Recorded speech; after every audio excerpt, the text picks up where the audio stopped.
നമസ്കാരം. 2023 current affairs സീരീസിൽ September മാസത്തിലെ കറണ്ട് അഫയേഴ്സാണ് നമ്മൾ പഠിച്ചു വരുന്നത്. കഴിഞ്ഞ 2 ക്ലാസ്സുകളിലായിട്ട് കുറച്ചധികം കാര്യങ്ങൾ നമ്മൾ മനസ്സിലാക്കിയിട്ടുണ്ട്. ഈ ക്ലാസ്സോടുകൂടി നമുക്ക് ഈ ഭാഗം പൂർത്തിയാക്കാം. അതുപോലെ ആസ്ഥ അക്കാഡമിയുടെ ഓൺലൈൻ കോഴ്സുകളിൽ പങ്കെടുക്കുന്നതിനും ഞങ്ങളുടെ മറ്റ് സേവനങ്ങൾക്കുമായി ആസ്ഥ അക്കാഡമി കേരള എന്ന ഞങ്ങളുടെ ലേണിംഗ് ആപ്പ് ഡൗൺലോഡ് ചെയ്യുക. ഇവിടെ നടക്കുന്ന ക്ലാസ്സുകളുടെ PDF നോട്ട്സിനായിട്ട് ഞങ്ങളുടെ ടെലഗ്രാം ചാനൽ കൂടി അംഗമാവുക. ഞാൻ അജിത് സുമേരു. ഏവർക്കും ആസ്ഥ അക്കാഡമിയിലേക്ക് സ്വാഗതം.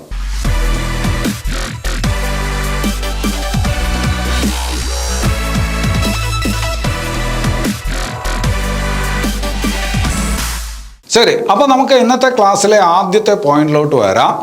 ആദ്യത്തെ പോയിന്റ് ഇതാണ്: ISROയുടെ ആദ്യത്തെ സൗര ദൗത്യം. നിങ്ങൾക്കറിയാം, നമ്മൾ നേരത്തെയും പറഞ്ഞിട്ടുള്ളതാണ്, ആദിത്യ L1 അല്ലെ. ISROയുടെ ആദ്യത്തെ സൗര ദൗത്യമാണ് ആദിത്യ L1 അല്ലെ.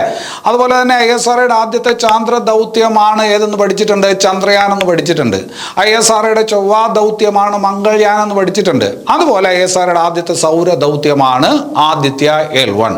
നമുക്കറിയാം, ഈ ആദിത്യ L1 വിക്ഷേപിക്കപ്പെട്ടത് 2023 2023 ഏത് മാസം? സെപ്റ്റംബർ മാസം. ഏത് തീയതി? സെപ്റ്റംബർ മാസം 2-ാം തീയതി. അപ്പോൾ അതാണ് അവിടുത്തെ പ്രധാനപ്പെട്ട പോയിന്റ്. ഏത്? ആദിത്യ L1 വിക്ഷേപിക്കപ്പെട്ടത് എന്നാണ് എന്ന് ചോദിച്ചാൽ 2023 സെപ്റ്റംബർ 2-നാണ്. എവിടെ നിന്നാണ് വിക്ഷേപിച്ചത് എന്നുകൂടി നമ്മൾ അറിഞ്ഞിരിക്കണം. എവിടെ നിന്നാണ് വിക്ഷേപിച്ചത്? അത് ശ്രീഹരിക്കോട്ടയിലെ സതീഷ് ധവാൻ സ്പേസ് സെന്ററിൽ നിന്നാണ്. ശ്രീഹരിക്കോട്ടയിലെ സതീഷ് ധവാൻ സ്പേസ് സെന്റർ അല്ലെ. ആ സതീഷ് ധവാൻ സ്പേസ് സെന്ററിനെ നമ്മൾ പറയാറുണ്ട് ഇന്ത്യയുടെ ബഹിരാകാശ തുറമുഖം എന്ന് പറയാറുണ്ട്. അപ്പൊ അവിടെ നിന്നാണ് സെപ്റ്റംബർ 2-ന് ആദിത്യ L1 വിക്ഷേപിക്കപ്പെട്ടത് എന്നുള്ളത് ആദ്യം മനസ്സിലാക്കി വെക്കണം. ഇനി ഇത് വിക്ഷേപിക്കണമെങ്കിൽ എന്ത് വേണം? വിക്ഷേപണ വാഹനം വേണം അല്ലെ.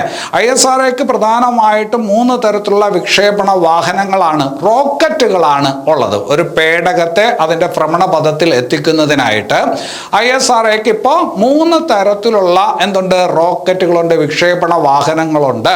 അതിൽ ISROയുടെ സൂപ്പർ സ്റ്റാർ എന്നറിയപ്പെടുന്ന വാഹനമാണ്, വിക്ഷേപണ വാഹനമാണ് PSLV എന്ന് നമ്മൾ പഠിച്ചിട്ടുണ്ട്.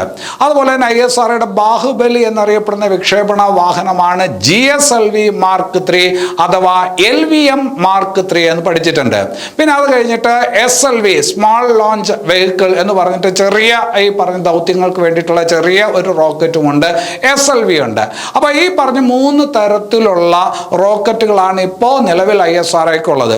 അതിൽ ഏത് വിക്ഷേപണ വാഹനമാണ് ആദിത്യ L1 വിക്ഷേപണത്തിന് ഉപയോഗിച്ചതെന്ന് ചോദിച്ചാൽ അത് PSLV ആണ് എന്ന് പറയണം, തെറ്റിപ്പോവരുത്. ആ PSLV എന്ന് പറയുമ്പോൾ റോക്കറ്റിന്റെ നെയിം എങ്ങനെയാണ്? PSLV XL-C57 rocket. അപ്പോൾ ആദിത്യ L1 വിക്ഷേപിച്ചത് PSLV XL-C57 റോക്കറ്റിലാണ് എന്നുള്ളത് ഓർത്തു വയ്ക്കണം. അപ്പൊ ഈ പേടകത്തിനെ എവിടെയാണ് എത്തിക്കുന്നത്? ഭൂമിയിൽ നിന്ന് ഒരു 15 ലക്ഷം കിലോമീറ്റർ അകലെയുള്ള, ഭൂമിക്കും സൂര്യനും ഇടയ്ക്കുള്ള ഒരു സാങ്കല്പിക ഭ്രമണപഥത്തിലാണ്. ഈ പേടകത്തെ കൊണ്ടുവന്ന് എത്തിക്കുന്നത്. അപ്പോൾ ആദിത്യ L1 പേടകം എവിടെ ചെല്ലും? ഭൂമിയിൽ നിന്ന് ഒരു 15 ലക്ഷം കിലോമീറ്റർ അപ്പുറത്ത്, ഭൂമിക്കും സൂര്യനും ഇടയ്ക്കുള്ള ഒരു സാങ്കല്പിക ഭ്രമണപഥത്തിൽ ഒരു പോയിന്റിലോട്ട് ചെന്ന് നിൽക്കും. ആ പോയിന്റ് ആണ് ലഗ്രാഞ്ചെ പോയിന്റ് എന്ന് അറിയപ്പെടുന്നത്. അതുകൊണ്ടാണ് L1 ലഗ്രാഞ്ചെ പോയിന്റ് 1. ആ ലഗ്രാഞ്ചെ പോയിന്റിലാണ്, 15 ലക്ഷം കിലോമീറ്റർ അകലെയുള്ള ലഗ്രാഞ്ചെ പോയിന്റിലാണ് ഈ സാറ്റലൈറ്റിനെ കൊണ്ടുവന്ന് നിർത്തുന്നത്. അവിടെ നിന്നാണ് ഇത് എന്താണ് സൂര്യനുമായി ബന്ധപ്പെട്ട കാര്യങ്ങൾ പഠിക്കുന്നത്. അപ്പൊ അത് ശ്രദ്ധിച്ചു വെക്കുക. അങ്ങനെയാണ് ആ L1 എന്ന് പറയുന്ന പേര് വന്നത്, ലഗ്രാഞ്ചെ ബിന്ദു. അപ്പൊ അത് മനസ്സിലാക്കി വയ്ക്കുക. ഇനി അത് കഴിഞ്ഞിട്ട് ഇവിടെ ചോദിക്കാൻ കൊള്ളാവുന്ന നല്ലൊരു ചോദ്യം: ആദിത്യ L1 പ്രോജക്ട് ഡയറക്ടർ ആരാണ്? ആദിത്യ L1 പ്രോജക്ട് ഡയറക്ടർ ആരാണ് എന്നുള്ളത് പഠിക്കുമ്പോൾ മനസ്സിലാക്കേണ്ട അതൊരു വനിതയാണ് എന്ന് മനസ്സിലാക്കണം. ഒരു വനിതയാണ്. അപ്പൊ അത് കുറച്ചുകൂടി പ്രസക്തമായുള്ള ഒരു ചോദ്യമാണ്. ആ വനിതയാണ് നിഗർ ഷാജി അല്ലെ. അപ്പോൾ ആദിത്യ L1 പ്രോജക്ട് ഡയറക്ടർ ആരെന്ന് ചോദിച്ചാൽ നിഗർ ഷാജി എന്ന് പറയണം. അത് ഈ പറഞ്ഞ നിഗർ ഷാജിയുടെ കാര്യം പഠിക്കുമ്പോൾ വേറൊരു ചോദ്യം കൂടി അവിടെ വരും? ഈ പറഞ്ഞ ആദിത്യ L1 ദൗത്യവുമായി ബന്ധപ്പെട്ടിരിക്കുന്ന പ്രിൻസിപ്പൽ സയന്റിസ്റ്റ് ആര് എന്നാണ് ചോദ്യമെങ്കിൽ ഡോക്ടർ കെ ശങ്കര സുബ്രഹ്മണ്യൻ എന്നാണ്. കുറച്ചുകൂടി പ്രധാനപ്പെട്ട ചോദ്യം പ്രോജക്ട് ഡയറക്ടർ ആരെന്നുള്ളതായിരിക്കും. അതൊരു വനിതയാണ്, നിഗർ ഷാജി. പ്രിൻസിപ്പൽ സയന്റിസ്റ്റ് ആരെന്ന് ചോദിച്ചാൽ ഡോക്ടർ കെ ശങ്കര സുബ്രഹ്മണ്യനാണ്. അപ്പോ ഏതാണ് സാറ്റലൈറ്റ്? ആദിത്യ L1 അല്ലെ. ഇന്ത്യയുടെ സാറ്റലൈറ്റ് നിർമ്മാണ കേന്ദ്രം എവിടെയാണ്? ഇന്ത്യയുടെ സാറ്റലൈറ്റുകളെല്ലാം നിർമ്മിക്കുന്ന എവിടെയാണ്? ബാംഗ്ലൂരാണ്. ആ ബാംഗ്ലൂരിലുള്ള സാറ്റലൈറ്റ് നിർമ്മാണ കേന്ദ്രത്തിന് കൊടുത്തിരിക്കുന്നത് വളരെ പ്രസിദ്ധനായിട്ടുള്ള ഒരു ശാസ്ത്രജ്ഞന്റെ പേരാണ് UR റാവു സാറ്റലൈറ്റ് സെന്റർ. ISROയുടെ സാറ്റലൈറ്റ് സെന്ററിന്റെ പേര് അങ്ങനെയാണ്, UR റാവു സാറ്റലൈറ്റ് സെന്റർ. ഇന്ത്യയുടെ വളരെ പ്രസിദ്ധനായിട്ടുള്ള, അതായത് ഉപഗ്രഹ വിക്ഷേപണത്തിന്റെ പിതാവ്, ഇന്ത്യൻ ഉപഗ്രഹ വിക്ഷേപണത്തിന്റെ പിതാവ് എന്നൊക്കെ വിളിക്കപ്പെടുന്ന ശാസ്ത്രജ്ഞനാണ് ആര്? UR റാവു. ആ UR റാവു സാറ്റലൈറ്റ് സെന്ററിലാണ് ഈ പറഞ്ഞ ഈ സാറ്റലൈറ്റ് നിർമ്മിച്ചത് എന്ന് കൂടി മനസ്സിലാക്കി വെക്കുക. അപ്പോൾ ഇന്ത്യൻ ഉപഗ്രഹ വിക്ഷേപണത്തിന്റെ പിതാവ് എന്നറിയപ്പെടുന്ന ശാസ്ത്രജ്ഞൻ ആരെന്ന് ചോദിച്ചാൽ UR റാവു എന്നുകൂടി മനസ്സിലാക്കി വെക്കുക. ഇനി അത് കഴിഞ്ഞിട്ട് ISROയുടെ കാര്യം പറയുമ്പോൾ വേറൊരു കാര്യം കൂടി ഓർത്തു വെക്കണം. ISROയുടെ ആദ്യത്തെ പൊളാരിമെട്രി ദൗത്യം, എക്സ്റേ പൊളാരിമെട്രി ദൗത്യം, ISROയുടെ ആദ്യത്തെ എക്സ്റേ പൊളാരിമെട്രി ദൗത്യം എന്നാണ് ഞാൻ പറഞ്ഞത്. ലോകത്തെ തന്നെ അത് രണ്ടാമത്തെ ദൗത്യമാണ്. ഇതിനു മുമ്പ് അങ്ങനെ ഒരു ദൗത്യം നിർവഹിച്ചിരിക്കുന്നത് ആരാണെന്നറിയാമോ? ഇതിനു മുമ്പ് പൊളാരിമെട്രി ദൗത്യം നിർവഹിച്ചിരിക്കുന്ന അമേരിക്ക മാത്രമാണ്. അമേരിക്ക കഴിഞ്ഞാൽ, അതായത് നാസ കഴിഞ്ഞു കഴിഞ്ഞാൽ എക്സ്റേ പൊളാരിമെട്രി ദൗത്യം നടത്തുന്ന രണ്ടാമത്തെ ബഹിരാകാശ ഏജൻസിയാണ് ഏത്? ഇന്ത്യ അല്ലെങ്കിൽ ISRO എന്ന് കൂടി മനസ്സിലാക്കി വെക്കുക.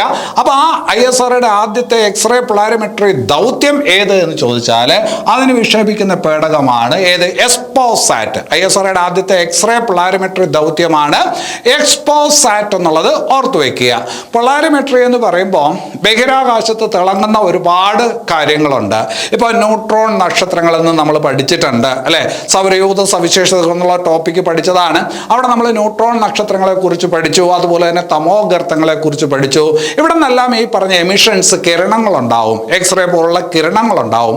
ആ കിരണങ്ങളെ കുറിച്ച്, അതായത് ബഹിരാകാശത്തെ എന്താണ് തിളക്കത്തെ കുറിച്ച് അല്ലെങ്കിൽ അവിടുത്തെ കിരണങ്ങളെ കുറിച്ച് പഠിക്കുന്നതിന് വേണ്ടിയിട്ടുള്ള ദൗത്യമാണ് പൊളാരിമെട്രി ദൗത്യം അല്ലെങ്കിൽ പൊളാരിമെട്രി ഈ പറഞ്ഞ ഏതാണ് മിഷൻ എന്ന് നമ്മൾ പറയുന്നത്. അതാണ് എക്സ്പോസാറ്റിന്റെ ജോലി. ആ എമിഷൻസിനെ കുറിച്ച്, കിരണങ്ങളെ കുറിച്ച് പഠിക്കുക എന്നുള്ളതാണ് എക്സ്പോസാറ്റിന്റെ ജോലി. അപ്പൊ അങ്ങനെ ഒരു ഏതാണ് പേടകം വിക്ഷേപിക്കുന്ന രണ്ടാമത്തെ ബഹിരാകാശ ഏജൻസിയാണ് ഏത്? ISRO എന്ന് മനസ്സിലാക്കി വെക്കുക. ഞാൻ നേരത്തെ പറഞ്ഞു സൂര്യനെ കുറിച്ച് പഠിക്കുന്നതിന് വേണ്ടിയിട്ട് ആദിത്യ L1 എന്ന് പറയുന്ന പേടകം ISRO വിക്ഷേപിച്ചു 2023 സെപ്റ്റംബർ 2 അല്ലെ. ഞാൻ പറഞ്ഞു അങ്ങനെ സൂര്യനെ കുറിച്ച് പഠിക്കുന്നതിന് വേണ്ടിയിട്ട് പേടകം വിക്ഷേപിക്കുന്ന എത്രാമത്തെ ബഹിരാകാശ ഏജൻസിയാണ് ഇന്ത്യ അല്ലെങ്കിൽ ISRO എന്ന് ചോദിച്ചാലോ? അങ്ങനെ ചോദിച്ചാൽ അങ്ങനെ ഒരു ദൗത്യം നിർവഹിച്ചിട്ടുള്ള ആദ്യത്തെ ബഹിരാകാശ ഏജൻസി അമേരിക്കൻ ബഹിരാകാശ ഏജൻസി ആയിട്ടുള്ള നാസയാണ്. അതുപോലെ തന്നെ യൂറോപ്യൻ ബഹിരാകാശ ഏജൻസിയും ആ ദൗത്യം ചെയ്തിട്ടുണ്ട്. ചൈനീസ് ബഹിരാകാശ ഏജൻസിയും ആ ദൗത്യം നിർവഹിച്ചിട്ടുണ്ട്. അപ്പോൾ ഈ പറഞ്ഞ സൂര്യനെ കുറിച്ച് പഠിക്കാനുള്ള ദൗത്യം, ആ ദൗത്യവുമായി ബന്ധപ്പെട്ടിരിക്കുന്ന നാലാമത്തെ ഈ പറഞ്ഞ ബഹിരാകാശ ഏജൻസിയാണ് ISRO. എക്സ്പോസാറ്റിന്റെ കാര്യത്തിൽ, പൊളാരിമെട്രി ദൗത്യത്തിന്റെ കാര്യത്തിൽ അത് നിർവഹിക്കുന്ന രണ്ടാമത്തെ രാജ്യമാണ് ഇന്ത്യ എന്ന് മനസ്സിലാക്കി വെക്കുക. ഇനി അത് കഴിഞ്ഞിട്ട് വേറൊരു ഭാഗത്തോട്ട് വരാം. ഒരു ചോദ്യമാണ്, ആപ്പിൾ ഏറ്റവും ഒടുവിലായി പുറത്തിറക്കിയ iPhone 15 ഉൾപ്പെടുത്തിയിരിക്കുന്ന ISRO വികസിപ്പിച്ച ഇന്ത്യൻ സംവിധാനം ഏതാണ്? അതിന്റെ ഉത്തരം നാവിക് എന്നാണ്. ഇത് നമ്മൾ നേരത്തെ പഠിച്ചിട്ടുള്ളതാണ്. നാവിഗേഷൻ എന്ന് പറയുന്ന ഒരു കാര്യം പഠിച്ചിട്ടുണ്ട്, ഗതി നിർണയ സംവിധാനം. നാവിക് സാറ്റലൈറ്റുകളെ കുറിച്ച് നമ്മൾ നേരത്തെ ചില ക്ലാസ്സുകളിൽ പറഞ്ഞിട്ടുണ്ട്. അപ്പോൾ ഇതെന്താണ്? നാവിക് എന്ന് പറഞ്ഞാൽ എന്താണ്? ഇന്ത്യൻ ഗതി നിർണയ സംവിധാനമാണ്. ഇപ്പൊ GPS എന്ന് പറയുന്നത് അമേരിക്കൻ ഗതി നിർണയ സംവിധാനമാണ് എന്ന് നിങ്ങൾക്ക് അറിയാം അല്ലെ. പൊസിഷനൊക്കെ ഓരോ സ്ഥലത്തെയും എവിടെയോട്ട് എങ്ങോട്ട് പോകണം എന്നുള്ളതൊക്കെ കൃത്യമായിട്ട് ഉപയോഗിക്കാൻ നമുക്ക് GPS കൊണ്ട് സാധിക്കും. അതുപോലെ ഇന്ത്യ വികസിപ്പിച്ചെടുക്കുന്ന ഗതി നിർണയ സംവിധാനമാണ് നാവിക് എന്നറിയപ്പെടുന്നത്. അപ്പോൾ ആപ്പിൾ കമ്പനി ഈ അടുത്ത കാലത്ത് പുറത്തിറക്കിയ അവരുടെ ഏറ്റവും ലേറ്റസ്റ്റ് ആയിട്ടുള്ള iPhone 15, ആ iPhone 15 ഉപയോഗിച്ചിരിക്കുന്ന ഗതി നിർണയ സംവിധാനം ഏത് എന്ന് ചോദിച്ചാൽ, അല്ലെങ്കിൽ ISRO വികസിപ്പിച്ച സംവിധാനം സംവിധാനം ഏതെന്ന് ചോദിച്ചാൽ അതേതാണ്? അത് നാവിക്കാണ്. ശ്രദ്ധിച്ചു വെക്കണം, നല്ലൊരു ചോദ്യമാണ്. ഇനി അത് കഴിഞ്ഞിട്ട് വേറൊരു പദ്ധതിയിലോട്ട് വരാം. ലോകത്തിലെ ഏറ്റവും വലിയ ആരോഗ്യ സുരക്ഷാ പദ്ധതി ഏതെന്ന് നിങ്ങൾക്ക് അറിയാമോ?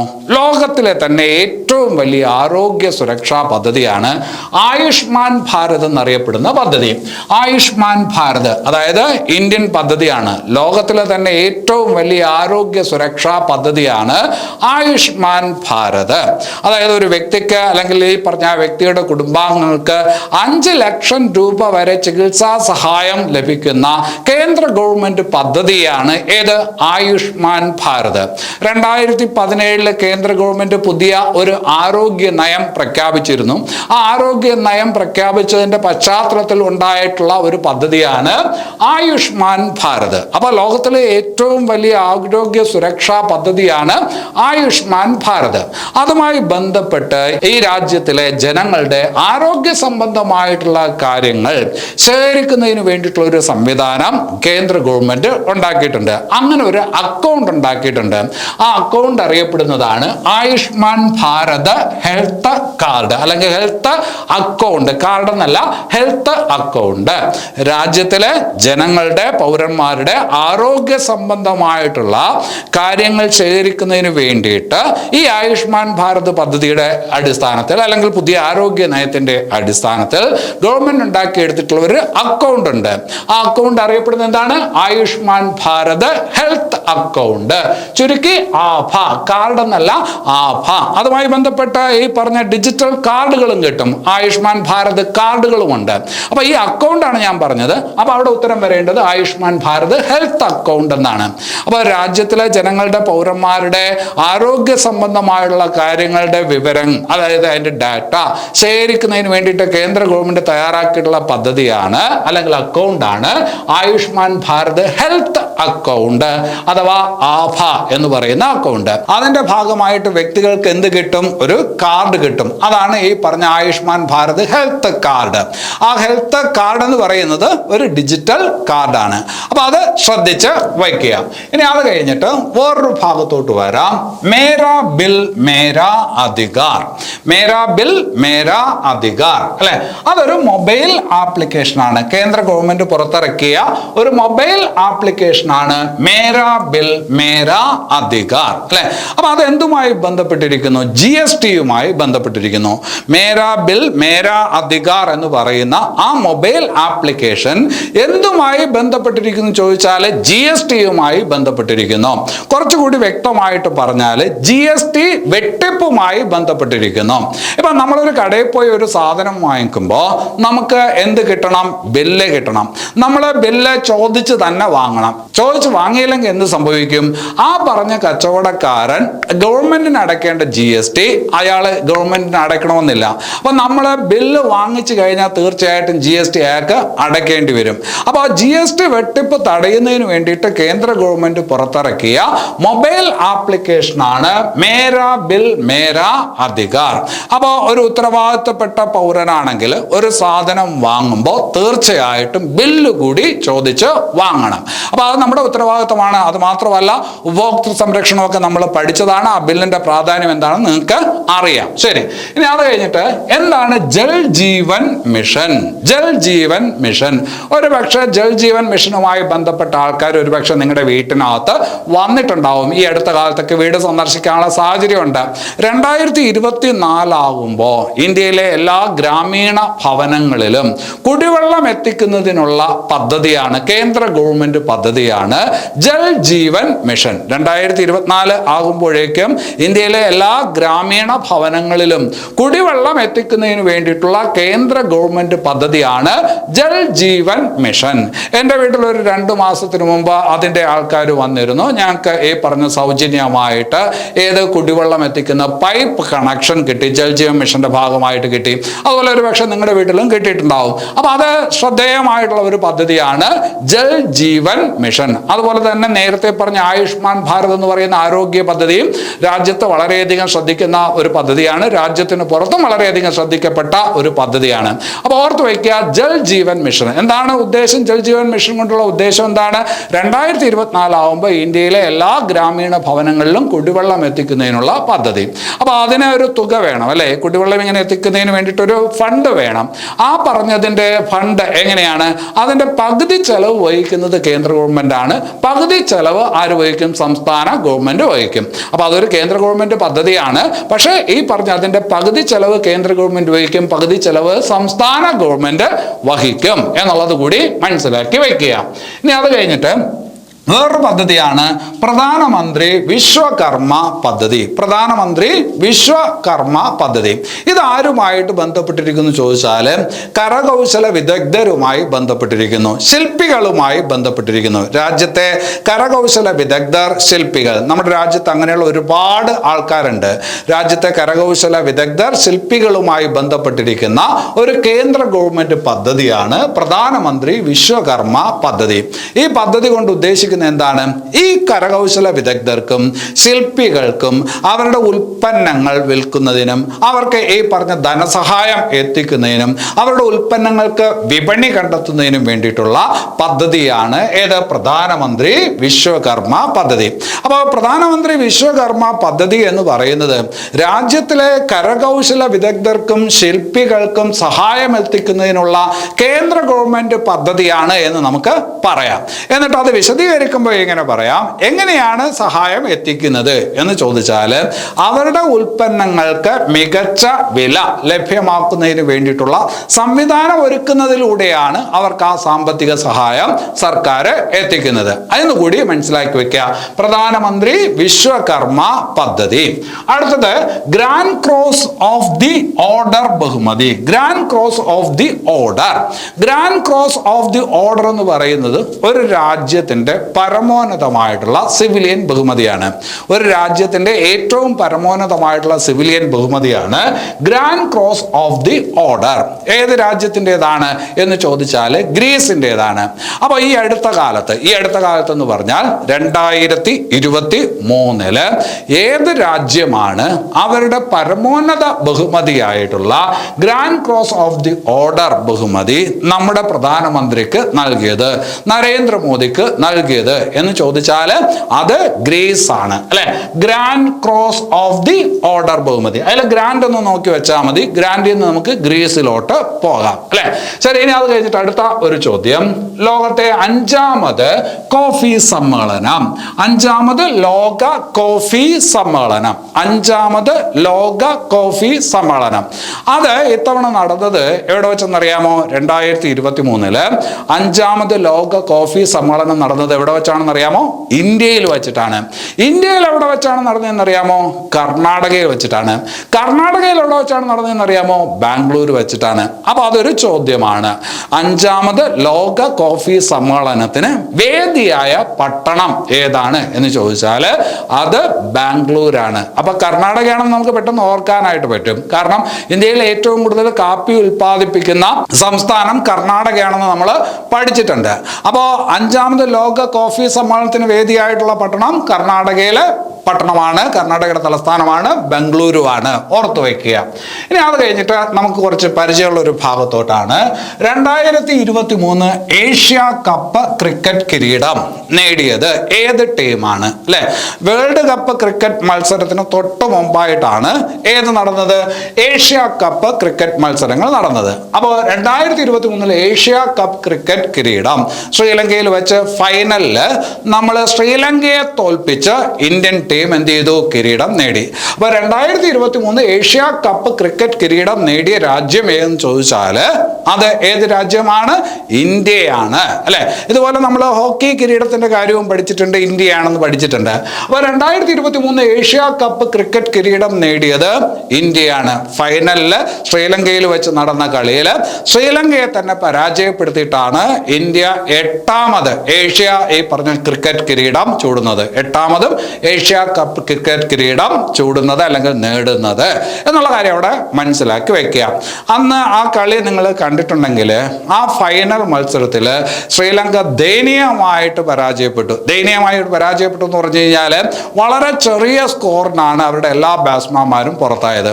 അതിന് പിന്നിൽ ഒരു ബൗളറാണ്. ആരാണ്? മുഹമ്മദ് സിറാജിന്റെ ക്രിക്കറ്റ് കരിയറിലെ ഏറ്റവും പ്രധാനപ്പെട്ട ഒരു പ്രകടനമായിരുന്നു.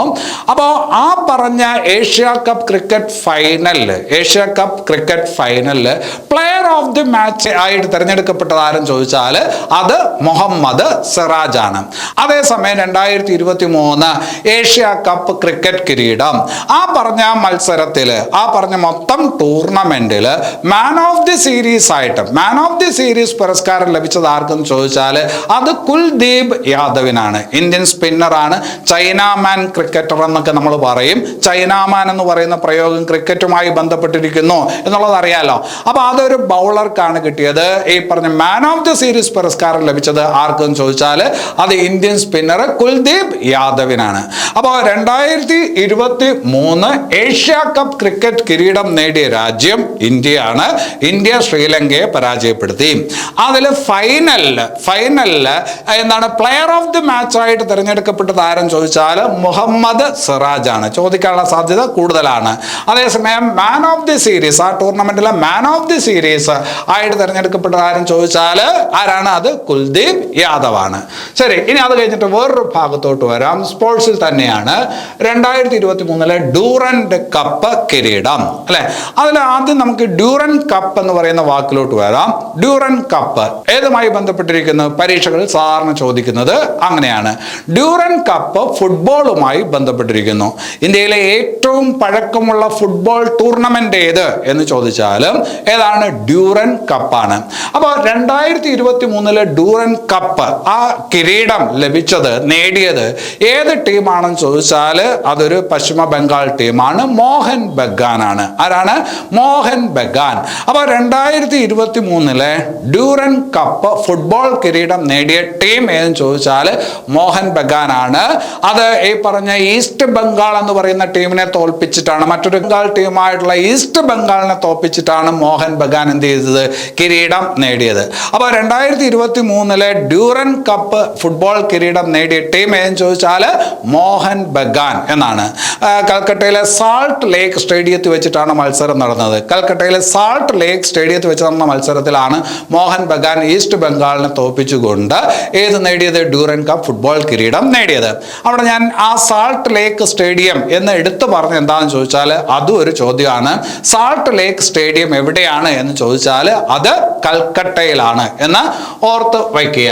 ഇനി അത് കഴിഞ്ഞിട്ട് നല്ലൊരു ചോദ്യമാണ് രാജ്യാന്തര ജനാധിപത്യ ദിനം, ഇന്റർനാഷണൽ ഡെമോക്രസി ഡേ. രാജ്യാന്തര ജനാധിപത്യ ദിനമായിട്ട് ആചരിക്കുന്ന ദിവസം എന്ന് ചോദിച്ചാൽ സെപ്റ്റംബർ 15 നല്ലൊരു ചോദ്യമാണ്, ശ്രദ്ധിച്ചു വയ്ക്കണം. രാജ്യാന്തര ജനാധിപത്യ ദിനമായിട്ട് ആചരിക്കുന്ന ദിവസം സെപ്റ്റംബർ 15. അതേസമയം ലോക മുള ദിനമായിട്ട് ആചരിക്കുന്നത് സെപ്റ്റംബർ 18. നമ്മൾ സെപ്റ്റംബർ മാസത്തിലെ കറണ്ട് അഫയേഴ്സ് ആണ് നോക്കുന്നത്.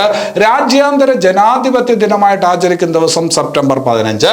അതേസമയം ലോക മുള ദിനമായിട്ട് ആചരിക്കുന്ന ദിവസം സെപ്റ്റംബർ 18. അപ്പൊ അത് ഓർത്ത് വെക്കുക. ഇനി അത് കഴിഞ്ഞിട്ട് ഒരു പേര് ഓർക്കുക, തർമൻ ഷൺമുഖ രത്നം. ആരാണ് തർമൻ ഷൺമുഖ രത്നം എന്നറിയാമോ? അയാൾ ഒരു രാജ്യത്തിന്റെ പ്രസിഡന്റ് ആണ് അല്ലെ. പേര് കേൾക്കുമ്പോൾ തന്നെ അറിയാം ഒരു ഇന്ത്യൻ ടച്ച് ഉണ്ട് അല്ലെ. ഇന്ത്യൻ വംശജനായിട്ടുള്ള ഒരാളാണ് ആര്? തർമൻ ഷൺമുഖ രത്നം. ഇന്ത്യൻ വംശജനായിട്ടുള്ള തർമൻ ഷൺമുഖ രത്നം ഒരു രാജ്യത്തിന്റെ പ്രസിഡന്റ് ആയിട്ട് തെരഞ്ഞെടുക്കപ്പെട്ടു. ഏത് രാജ്യത്തിന്റെ പ്രസിഡന്റ്? നല്ല ചോദ്യമല്ലേ. അത് സിംഗപ്പൂരിന്റെ പ്രസിഡന്റ് ആണ്. തർമൻ ഷൺമുഖ രത്നം നിലവിൽ ഏത് രാജ്യത്തിന്റെ പ്രസിഡന്റ് ആണ് എന്ന് ചോദിച്ചാൽ സിംഗപ്പൂരിന്റെ പ്രസിഡന്റ് ആണ് എന്ന് പറയണം. ഇനി അത് കഴിഞ്ഞിട്ട് 2023 ASEAN ഉച്ചകോടി നടന്നു അല്ലെ. 2023 G20 ഉച്ചകോടി നടന്നു എന്ന് നമ്മൾ പറഞ്ഞു. അത് ഡൽഹിയിലെ പ്രഗതി മൈതാനിലാണ് നടന്നത് എന്ന് നമ്മൾ പറഞ്ഞു. രാഷ്ട്രത്തലവന്മാരുടെ ഉച്ചകോടി നടന്നത് പ്രഗതി മൈതാനിലാണ് നമ്മൾ കഴിഞ്ഞ ദിവസം പഠിച്ചു. അതുപോലെ 2023 ASEAN ഉച്ചകോടി അല്ലെ. ASEAN എന്ന് പറഞ്ഞാൽ ASEAN ഗ്രൂപ്പിൽ വരുന്ന രാജ്യങ്ങൾ 10 രാജ്യങ്ങളാണ്. ASEAN ഗ്രൂപ്പിൽ ഉൾക്കൊള്ളുന്ന ASEAN എന്ന് പറയുന്ന ആ ഗ്രൂപ്പിൽ എത്ര രാജ്യങ്ങളാണുള്ളത്? 10 രാജ്യങ്ങളാണ്. ആ 10 രാജ്യങ്ങൾ എന്ന് പറയുമ്പോൾ എങ്ങനെ ഏഷ്യയിലെ തെക്ക് കിഴക്കൻ ഭാഗങ്ങളിലുള്ള രാജ്യങ്ങളാണ്. ASEAN എന്നുള്ളതിന്റെ പൂർണ്ണ രൂപം എന്ന് പറഞ്ഞാൽ എന്താണ്? Association of south east Asian Nations എന്നാണ്. അതായത് തെക്ക് കിഴക്കൻ ഏഷ്യൻ രാജ്യങ്ങളുടെ കൂട്ടായ്മ. അപ്പൊ അതിനകത്ത് പ്രധാനമായിട്ടും വരുന്നത് 10 രാജ്യങ്ങളാണ്. 10 രാജ്യങ്ങളാണ് വരുന്നത്. ആ പറഞ്ഞ ASEANന്റെ ആസ്ഥാനം എന്ന് പറയുന്നത് എവിടെയാണെന്ന് നമ്മൾ പഠിച്ചിട്ടുണ്ട്. ജക്കാർത്തയിലാണ്. 1967 ASEAN എന്ന് പറയുന്ന ഈ ഗ്രൂപ്പ് ഉണ്ടാവുന്നത്, അല്ലെങ്കിൽ ഈ പറഞ്ഞ സംഘടന ഉണ്ടാവുന്നത്. അതിൻ്റെ ആസ്ഥാനം ജക്കാർത്തയാണ്. 2023 ASEAN ഉച്ചകോടി നടന്നതും ജക്കാർത്തയിലാണ്. 2023 ASEAN ഉച്ചകോടിയുടെ വേദി ഏതാണെന്ന് ചോദിച്ചാൽ ജക്കാർത്ത, ഇന്തോനേഷ്യ. അപ്പൊ അത് ഓർത്തു വയ്ക്കണം. അപ്പൊ ASEAN രൂപം കൊണ്ട് എന്നാണ്? 1967 2023 ASEAN ഉച്ചകോടി നടന്നത് എവിടെയാണ്? അത് ജക്കാർത്തയെ വെച്ചിട്ടാണ്. ജക്കാർത്ത എവിടെയാണ്? അത് ഇന്തോനേഷ്യയിലാണ്. ASEANിൽ എത്ര അംഗരാജ്യങ്ങളുണ്ട്? 10 അംഗരാജ്യങ്ങളുണ്ട്. ASEANിൽ ഇന്ത്യ അംഗരാജ്യമാണോ? ആ 10 അംഗങ്ങളിൽ ഇന്ത്യയില്ല. പക്ഷേ ഇന്ത്യ ക്ഷണിക്കപ്പെട്ട അതിഥിയാകാറുണ്ട് എപ്പോഴും. അപ്പൊ അത് ശ്രദ്ധിച്ചു വെക്കുക. അപ്പൊ ASEANിലെ അംഗരാജ്യങ്ങൾ 10 ഇന്ത്യ ASEANിൽ അംഗമല്ല എന്നുള്ളത് ശ്രദ്ധിച്ചു വെക്കുക. സാർക്കില് അംഗമാണ് അല്ലെ. ഇനി അത് കഴിഞ്ഞിട്ട് ചോദിക്കാൻ കൊള്ളാവുന്ന ചോദ്യമാണ്, 2023 ഓഗസ്റ്റിൽ, നമ്മളിപ്പോൾ സെപ്റ്റംബറിലെയാണ് പഠിക്കുന്നത്, പക്ഷേ 2023 ഓഗസ്റ്റിൽ പട്ടാള അട്ടിമറി നടന്ന 2023 ഓഗസ്റ്റിൽ പട്ടാള അട്ടിമറി നടന്ന മധ്യ ആഫ്രിക്കൻ രാജ്യം ഏത് എന്ന് പരീക്ഷയ്ക്ക് ചോദിച്ചാൽ അതിൻ്റെ ഉത്തരം ഗാബോൺ എന്ന് പറയുന്ന ഒരു രാജ്യമാണ്. കുറച്ച് ദിവസം പത്രങ്ങളിൽ ഈ പറഞ്ഞ വാർത്ത ഇങ്ങനെ നിരന്തരം വരുമായിരുന്നു. അതുകൊണ്ട് അതൊന്ന് ശ്രദ്ധിച്ചു വയ്ക്കുക. 2023 ഓഗസ്റ്റിൽ പട്ടാള അട്ടിമറി നടന്ന മധ്യ ആഫ്രിക്കൻ രാജ്യം എവിടെയാണ് എന്ന് ചോദിച്ചാൽ ഗാബോണിലാണ്. പട്ടാളം ഭരണം പിടിച്ചെടുത്തു. അപ്പൊ അത് ഓർത്ത് വെക്കുക. പട്ടാള അട്ടിമറി 2023 ഓഗസ്റ്റിൽ നടന്നത് മധ്യ ആഫ്രിക്കൻ രാജ്യമായിട്ടുള്ള ഗാബോണിലാണ്. ആഫ്രിക്കയുടെ കാര്യം പറയുമ്പോൾ ആഫ്രിക്കയിലെ 6.8 രേഖപ്പെടുത്തിയ, റിക്ടർ സ്കെയിൽ 6.8 രേഖപ്പെടുത്തിയ ഒരു വലിയൊരു ഭൂചലനം ഉണ്ടായി. ആഫ്രിക്കയിൽ ഒരിടത്ത് ഭൂചലനം ഉണ്ടായി. ഏത് രാജ്യത്താണ്? പ്രധാനമായിട്ടും മൊറോക്കോ എന്ന് പറയുന്ന രാജ്യത്താണ് ആ ഭൂചലനം ഉണ്ടായത്. അപ്പൊ 2023 സെപ്റ്റംബറിൽ ഭൂചലനം റിക്ടർ സ്കെയിലിൽ 6.8 രേഖപ്പെടുത്തിയ ശക്തമായിട്ടുള്ള ഭൂചലനം ഉണ്ടായത് ഏത് ആഫ്രിക്കൻ രാജ്യത്തിലാണ് എന്ന് ചോദിച്ചാൽ അത് മൊറോക്കോ എന്ന് പറയുന്ന രാജ്യത്താണ്. ഏത് രാജ്യത്താണ്? മൊറോക്കോ. ആ മൊറോക്കോ എന്ന് പറയുന്ന രാജ്യത്ത് ആ ഭൂചലനത്തിന്റെ പ്രഭവ കേന്ദ്രം, നമ്മൾ ആ ഭൂചലനത്തിന്റെ എപ്പി സെന്റർ എന്ന് പറയും. ആ ഭൂചലനത്തിന്റെ പ്രഭവ കേന്ദ്രം ഏത് സ്ഥലമാണ് എന്ന് കൂടി മനസ്സിലാക്കി വെക്കുക. പത്രങ്ങളിൽ സ്ഥിരം വന്ന ഒരു വാർത്തയാണ് ഈഗിൾ എന്ന് പറയുന്ന സ്ഥലമാണ്. അപ്പോൾ 6.8 രേഖപ്പെടുത്തിയ ഭൂചലനം നടന്നത് ആഫ്രിക്കയിലെ ഏത് രാജ്യത്താണ്? മൊറോക്കയിലാണ്. അതിന്റെ എപ്പി സെന്റർ, അതിന്റെ പ്രഭവ കേന്ദ്രം എവിടെയായിരുന്നു? അത് ഈഗിൾ എന്ന് പറയുന്ന പ്രദേശത്തായിരുന്നു. പക്ഷെ അവിടെ ചോദിക്കാൻ കൊള്ളാവുന്ന ചോദ്യം വേറൊന്നാണ്. ഈ പറഞ്ഞ മൊറോക്കയിലെ ഭൂചലനം ഉണ്ടായ സമയത്ത് അവിടെ ഒരു പൈതൃക പട്ടികയിൽ ഇടം പിടിച്ച ഒരു കേന്ദ്രമുണ്ട്. ആ പൈതൃക പട്ടികയിൽ, അതായത് യുനെസ്കോയുടെ പൈതൃക പട്ടികയിൽ ഇടം പിടിച്ച ഒരു സ്ഥലമുണ്ട്. അതിന് സാരമായിട്ടുള്ള കേടുപാടുകൾ ഉണ്ടായി. അപ്പൊ ആ സ്ഥലം വാർത്തയിൽ വന്നു, ആ പ്രദേശം വാർത്തയിൽ വന്നു. അത് ഏതാണെന്ന് ചോദിച്ചാൽ മാരാക്കേഷ് ആണ്. അപ്പൊ മൊറോക്കയിലെ യുനെസ്കോ പൈതൃക പട്ടികയിൽ ഇടം പിടിച്ച ഒരു സ്ഥലമാണ് മാരാക്കേഷ് എന്ന് പറയുന്ന സ്ഥലം. ഈ ഭൂചലനം ഉണ്ടായപ്പോൾ ഈ മാരാക്കേഷിന് ഭയങ്കരമായിട്ടുള്ള കേടുപാടുകൾ, നാശനഷ്ടങ്ങൾ ഉണ്ടായി അല്ലെ. വളരെ പ്രധാനപ്പെട്ട കേന്ദ്രങ്ങളാണല്ലോ ലോക പൈതൃക പട്ടികയിൽ ഇടം പിടിക്കുന്നത്. എന്തെങ്കിലും പ്രത്യേകതയുള്ള സ്ഥലങ്ങളാണല്ലോ അല്ലെ. മോഹൻജദാര പോലെ എന്തെങ്കിലും പ്രത്യേകതയുള്ള സ്ഥലങ്ങളാണ്. അപ്പൊ അങ്ങനെ ഒരു സ്ഥലമാണ് എവിടെ? മൊറോക്കയിലും മാരാക്കേഷ്. അവിടെ ഈ ഭൂചലനം വലിയ നാശനഷ്ടം ഉണ്ടാക്കി. അപ്പൊ ആ പൈതൃക പട്ടിക കേന്ദ്രം ഏതെന്നുള്ളത് മനസ്സിലാക്കണം, മാരാക്കേഷ്. അതേസമയം ഇഗിൾ എന്ന് പറയുന്നത് എന്താണ്? അതിന്റെ പ്രഭവ കേന്ദ്രമായിരുന്നു. ആ ഭൂചലനത്തിന്റെ പ്രഭവ കേന്ദ്രമായിരുന്നു. ശരി, ഇനി അത് കഴിഞ്ഞിട്ട് വേറൊരു ഭാഗത്തോട്ട് വരാം. മൂൺസ്നിപ്പർ ദൗത്യം. മൂൺസ്നിപ്പർ ദൗത്യം പേര് കേൾക്കുമ്പോൾ തന്നെ അറിയാം ചന്ദ്രനുമായി ബന്ധപ്പെട്ടിരിക്കുന്നു അല്ലെ. നമ്മൾ ചന്ദ്രയാൻ 3 ദൗത്യം വിജയിപ്പിച്ചെടുത്തു, ISRO വിജയിപ്പിച്ചെടുത്തു അല്ലെ. ചന്ദ്രന്റെ ദക്ഷിണ ധ്രുവത്തില് വിക്രം ലാൻഡറിനെ നമ്മൾ കൃത്യമായും സുരക്ഷിതമായിട്ടും എന്ത് ചെയ്തു, ലാൻഡ് ചെയ്യിപ്പിച്ചു. നമ്മൾ അങ്ങനെ ദക്ഷിണ ധ്രുവത്തിൽ, ചന്ദ്രന്റെ ദക്ഷിണ ധ്രുവത്തിൽ പേടകമിറക്കുന്ന ലോകത്തെ ആദ്യ രാജ്യമായിട്ട് മാറി. ഇത് മൂൺസ്നിപ്പർ എന്ന് പറയുന്ന ഒരു ദൗത്യം ചന്ദ്രനിൽ പേടകമിറക്കുന്നതിന് വേണ്ടിയിട്ടുള്ള ഒരു ദൗത്യമാണ്. ഏത് രാജ്യത്തിന്റെ ദൗത്യമാണ് മൂൺസ്നിപ്പർ എന്ന് ചോദിച്ചാൽ ജപ്പാന്റെ ഈ പറഞ്ഞ ചാന്ദ്ര ദൗത്യമാണ് മൂൺസ്നിപ്പർ. അപ്പോൾ ചന്ദ്രനിൽ ലാൻഡ് ചെയ്യാൻ വേണ്ടിയിട്ടുള്ള ഒരു ശ്രമമാണ്. ചന്ദ്രനിൽ ലാൻഡ് ചെയ്യുക എന്ന് പറഞ്ഞു കഴിഞ്ഞാൽ അവിടെ പേടകം ഇറക്കാനുള്ള ഒരു ശ്രമമാണ്. ഇപ്പൊ നമ്മൾ ചന്ദ്രനിൽ പേടകം ഇറക്കുകയല്ല ചെയ്തത്, ഒരു ലാൻഡറിനെ ഇറക്കുകയാണ് ചെയ്തത് അല്ലെ. ആ ലാൻഡറിനെ എന്താണ് പറഞ്ഞത്, അതിന്റെ പേരെന്തായിരുന്നു, വിക്രം ലാൻഡർ. വിക്രം ലാൻഡർ അല്ലെ.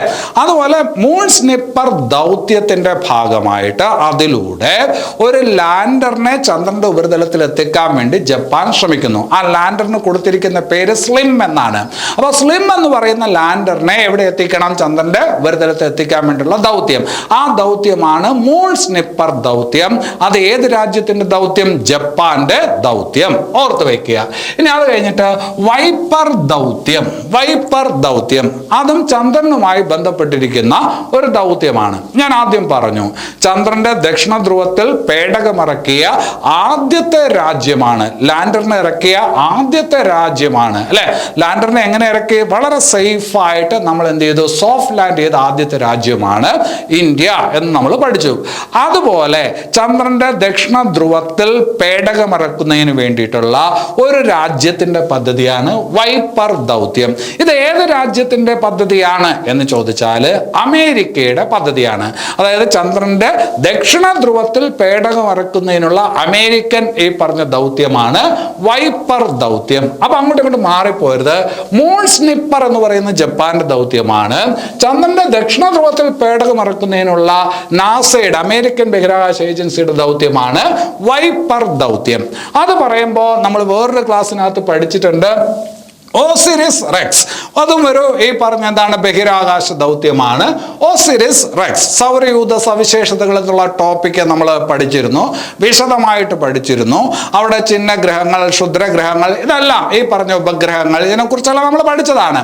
അപ്പൊ അവിടെ പറഞ്ഞ ഒരു കാര്യമാണ് ഓസിരിസ് റെക്സ്. 2023 ഒരു വളരെ ശ്രദ്ധിക്കപ്പെട്ട അമേരിക്കൻ ബഹിരാകാശ ഏജൻസിയുടെ ഒരു ദൗത്യമാണ് ഓസിരിസ് റെക്സ്. ഓസിരിസ് റെക്സ് ചിഹ്നഗ്രഹങ്ങളുമായി ബന്ധപ്പെട്ട ഒരു ദൗത്യമായിരുന്നു. ചിഹ്നഗ്രഹങ്ങളുമായി ബന്ധപ്പെട്ട ഒരു ദൗത്യമായിരുന്നു ഓസിരിസ് റെക്സ്. ആ ഓസിരിസ് റെക്സിന്റെ പ്രത്യേകത എന്താണ്, ആ ദൗത്യത്തിന്റെ പ്രത്യേകത എന്താണ്, ആദ്യമായിട്ട് ചിഹ്നഗ്രഹത്തിൽ നിന്ന് സാമ്പിളുകൾ എടുത്ത് ഭൂമിയിൽ എത്തിച്ച ദൗത്യമാണ്. ഒരു ചിഹ്നഗ്രഹത്തിൽ പോയി അവിടെ നിന്ന് സാമ്പിളുകൾ ശേഖരിച്ച് ഭൂമിയിൽ എത്തിച്ച നാസയുടെ ദൗത്യമാണ് ഓസിരിസ് റെക്സ് അല്ലെ. ചിഹ്നഗ്രഹത്തിലെ സാമ്പിളുകളൊക്കെ പരിശോധിക്കുമ്പോൾ ഒരുപാട് കാര്യങ്ങൾ മനസ്സിലാവും. ഈ സൗരയൂഥമൊക്കെ ഉണ്ടായത് ഒരേ കാലഘട്ടത്തിലാണ്.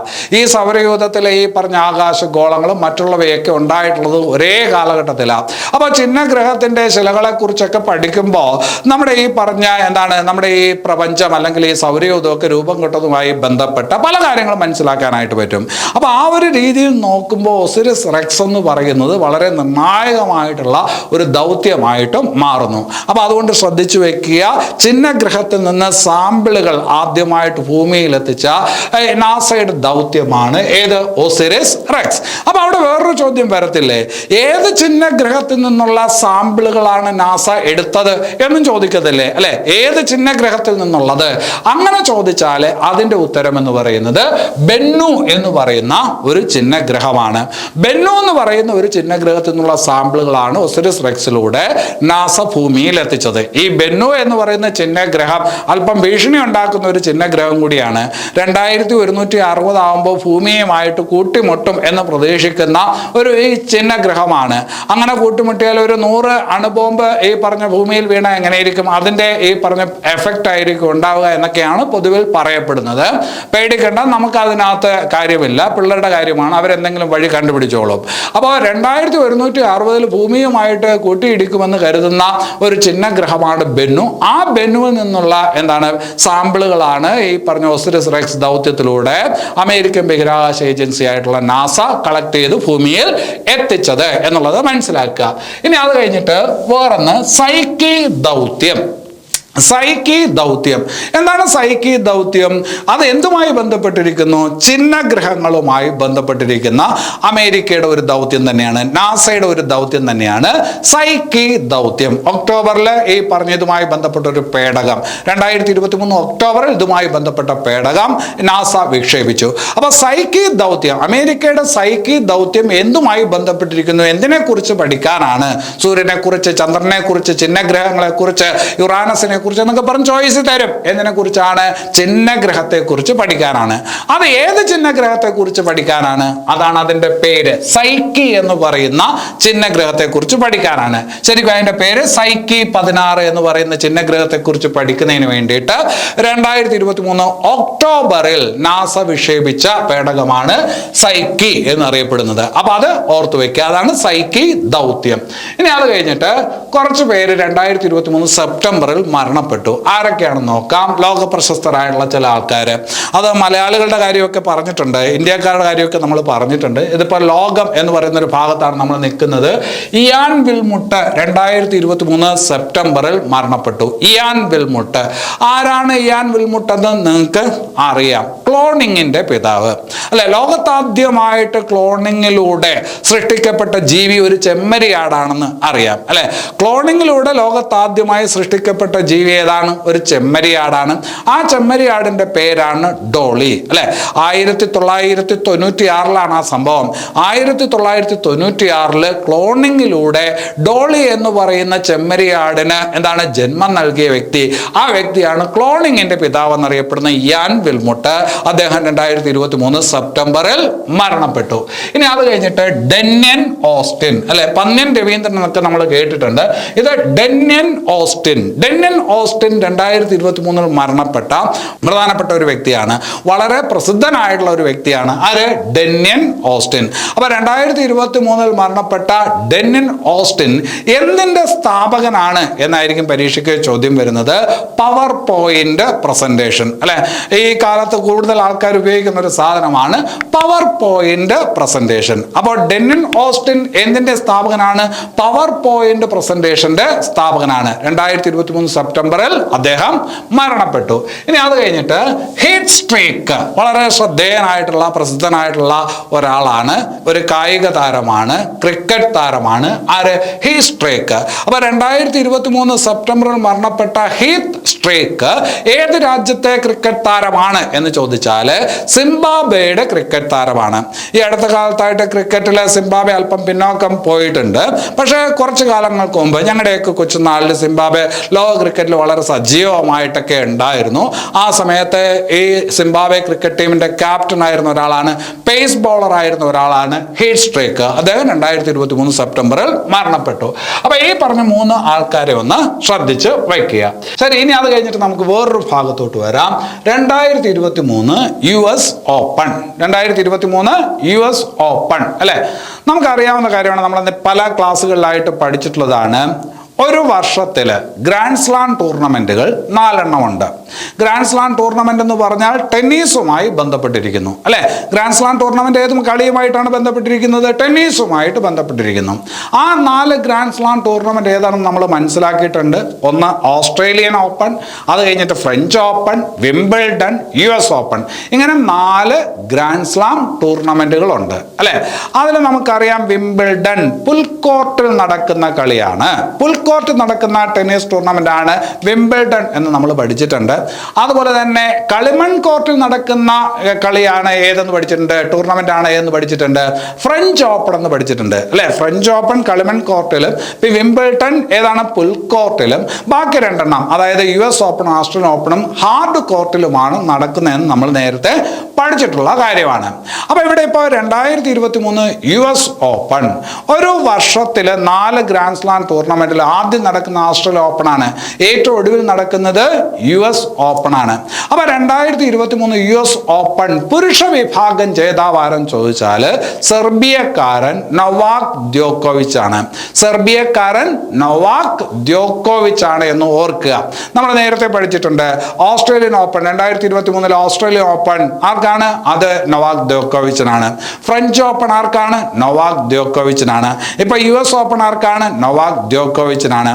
പക്ഷേ പരീക്ഷയ്ക്ക് ചോദിക്കാൻ പോകുന്നതായിരിക്കില്ല വിംബിൾഡൺ, അതായത് 2023 വിംബിൾഡൺ പുരുഷ സിംഗിൾസ് കിരീടം അത് നേടിയത് ആരെന്ന് ചോദിച്ചാൽ അത് നൊവാക് ദ്യോക്കോവിച്ച് അല്ല. നൊവാക് ദ്യോക്കോവിച്ച് ഫൈനലിലെത്തി, പക്ഷെ ഫൈനലിൽ അദ്ദേഹം തോറ്റു. അദ്ദേഹത്തെ തോൽപ്പിച്ചത് ടെന്നീസിലെ എന്താണ് ഈ പറഞ്ഞ പുതിയ ഒരു ഇതിഹാസം വളർന്നു വരുന്നുണ്ട്, കാർലോസ് അൽക്കാരസ് ആണ്. ആരാണ്? Carlos Alcaraz. സ്പെയിനിന്റെ കാർലോസ് അൽക്കാരസ് ആണ് നൊവാക് ദ്യോക്കോവിച്ചിനെ പരാജയപ്പെടുത്തിയത്. അപ്പൊ അത് ശ്രദ്ധിച്ചു വെക്കുക. 2023 വിംബിൾഡൺ ഒഴിച്ചുള്ള ബാക്കി 3 ഗ്രാൻഡ് സ്ലാം കിരീടവും നേടിയത് നൊവാക് ദ്യോക്കോവിച്ച് ആണ്. വിംബിൾഡൺ കിരീടം നേടിയിരിക്കുന്നത്, വിംബിൾഡൺ പുരുഷ സിംഗിൾസ് നേടിയിരിക്കുന്നത് സ്പെയിനിന്റെ കാർലോസ് അൽക്കാരസ് ആണ് എന്ന് ഓർത്തു വയ്ക്കുക. അതുപോലെ തന്നെ വനിതാ വിഭാഗം 2023 US ഓപ്പൺ വനിതാ വിഭാഗം കിരീടം നേടിയത് ചോദിക്കാൻ കൊള്ളാവുന്ന ചോദ്യമാണ്. അതൊരു അമേരിക്കക്കാരിയാണ്, കൊക്കോ ഗോഫ് അല്ലെ. ആരാണ്? കൊക്കോ ഗോഫ് അല്ലെ. US ഓപ്പൺ അമേരിക്കക്കാര് തന്നെ നേടി, കൊക്കോ ഗോഫ്. അപ്പോൾ 2023 US ഓപ്പൺ വനിതാ സിംഗിൾസ് കിരീടം നേടിയത് ആരെന്ന് ചോദിച്ചാൽ കൊക്കോ ഗോഫ് ആണ് എന്നുള്ളത് ഓർത്തു വയ്ക്കുക. അതേസമയം 2023 ഓസ്ട്രേലിയൻ ഓപ്പൺ നേടിയത് ആരാണ്? അത് ബെലാറസിന്റെ അരീന സബ്ലങ്കയാണെന്ന് നമ്മൾ പഠിച്ചിട്ടുണ്ട്. ബെലാറസിന്റെ അരീന സബ്ലങ്കയാണ് 2023 ഓസ്ട്രേലിയൻ ഓപ്പൺ നേടിയത്. അതേസമയം ഈ ഫ്രഞ്ച് ഓപ്പൺ 2023 ഫ്രഞ്ച് ഓപ്പൺ നേടിയത് പോളണ്ടിന്റെ ഇഗാ സ്വൈതക് ആണെന്ന് പഠിച്ചിട്ടുണ്ട്. പോളണ്ടിന്റെ ഇഗാ സൈതക്കാണ് ഫ്രഞ്ച് ഓപ്പൺ നേടിയെന്ന് പഠിച്ചിട്ടുണ്ട്. അതേസമയം വിംബിൾഡൺ നേടിയത് ആരാണ്? വിംബിൾഡൺ നേടിയത് ചെക്ക് റിപ്പബ്ലിക്കിന്റെ മാർക്കറ്റ ഓന്ദ്രസോവയാണെന്ന് പഠിച്ചിട്ടുണ്ട്. അപ്പോൾ വനിതകൾ 4-4 അല്ലെ. ഓസ്ട്രേലിയൻ ഓപ്പൺ ഒരാൾക്ക്, ഈ പറഞ്ഞ ഫ്രഞ്ച് ഓപ്പൺ ഒരാൾക്ക്, വിംബിൾഡൺ ഒരാൾക്ക്, US ഓപ്പൺ ഒരാൾക്ക്. അതേസമയം പുരുഷന്മാരുടെ കാര്യം പഠിക്കാൻ എളുപ്പമാണ്. വിംബിൾഡൺ ഒഴിച്ച് ബാക്കി 3 കിട്ടിയേക്കുന്നത് നൊവാക് ദ്യോക്കോവിച്ചിനാണ്. അപ്പൊ ഈ പേരുകളൊന്ന് പരിചയപ്പെട്ടു വയ്ക്കുക. അവിടെ ചോദിക്കാൻ കൊള്ളാവുന്ന ഒരു ചോദ്യമുണ്ട്, ഇന്ത്യക്കാരനുമായി ബന്ധപ്പെട്ട് ചോദിക്കാൻ കൊള്ളാവുന്ന ഒരു ചോദ്യമുണ്ട്. 2023 US ഓപ്പൺ അതിന്റെ പുരുഷ വിഭാഗം ഡബിൾസ് നേരത്തെ പറഞ്ഞ സിംഗിൾസ് ആണ്. പുരുഷ വിഭാഗം ഡബിൾസ് ഫൈനലിൽ ഈ പറഞ്ഞ എത്തിയ ഒരാളാണ് ആര്? രോഹൻ ബൊപ്പണ്ണ. പുരുഷ വിഭാഗം ഡബിൾസിൽ ഫൈനലിൽ എത്തിയ ഒരാളാണ് രോഹൻ ബൊപ്പണ്ണ. അതിലൂടെ അയാൾക്കൊരു ബഹുമതിയും ലഭിച്ചു. അതായത് ഈ പറഞ്ഞ ഗ്രാൻഡ് സ്ലാം ടൂർണമെന്റുകളുടെ ഫൈനൽ കളിക്കുന്ന ഏറ്റവും പ്രായം കൂടിയ വ്യക്തി, ഗ്രാൻഡ് സ്ലാം ടൂർണമെന്റ് ഫൈനലിൽ എത്തുന്ന ഏറ്റവും പ്രായം കൂടിയ വ്യക്തി എന്നുള്ള ബഹുമതി ഈ പറഞ്ഞ US ഓപ്പണിലെ 2023 US ഓപ്പണിലെ ഫൈനലിൽ രോഹൻ ബൊപ്പണ്ണ ഡബിൾസ് കളിച്ചതിലൂടെ നേടി. അപ്പൊ അത് പേരോർത്ത് വെക്കുക, രോഹൻ ബൊപ്പണ്ണ. അപ്പോ എങ്ങനെയാണ് ഈ പറഞ്ഞ ടെന്നീസ് ഗ്രാൻഡ് സ്ലാം ടൂർണമെന്റുകളുടെ ഫൈനലിൽ എത്തുന്ന ഏറ്റവും പ്രായം കൂടിയ വ്യക്തി എന്ന ബഹുമതി ഒരു ഇന്ത്യക്കാരനാണ്. ആർക്ക് എന്ന് ചോദിച്ചാൽ രോഹൻ ബൊപ്പണ്ണയ്ക്കാണ്. അല്ലാതെ കൂടി മനസ്സിലാക്കി വെക്കുക, രോഹൻ ബൊപ്പണ്ണ ഏതിനവുമായി ബന്ധപ്പെട്ടിരിക്കുന്നു എന്ന് ചോദിച്ചാൽ അത് ടെന്നീസ് ആണ്. അപ്പോൾ 2023 സെപ്റ്റംബറിലെ വളരെ പ്രധാനപ്പെട്ട കാര്യങ്ങളാണ് കഴിഞ്ഞ 3 ക്ലാസ്സുകളിലായിട്ട് പറഞ്ഞത്. മറ്റു ചില കാര്യങ്ങൾ കൂടിയുണ്ട്, അത് നോട്ടിൽ ഉൾക്കൊള്ളിക്കാം. നോട്ടും പുസ്തകവും നന്നായിട്ട് വായിച്ച് പഠിക്കാൻ വേണ്ടിയിട്ട് ശ്രമിക്കുക. ഈ ക്ലാസ് ഇവിടെ അവസാനിക്കുന്നു. എല്ലാവർക്കും നല്ലത് വരട്ടെ. നന്ദി.